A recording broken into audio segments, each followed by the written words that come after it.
You ask Tiger to solve. This deals with linear equations with one unknown. The final result is b equals -3/5. Let's solve it step by step. Swap sides.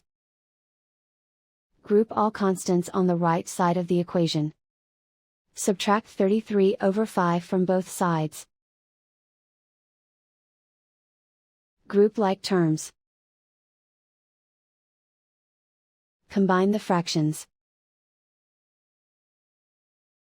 Combine the numerators. Reduce the zero numerator. Simplify the arithmetic. Convert the integer into a fraction. Combine the fractions. Combine the numerators. And so the final result is b equals -3/5.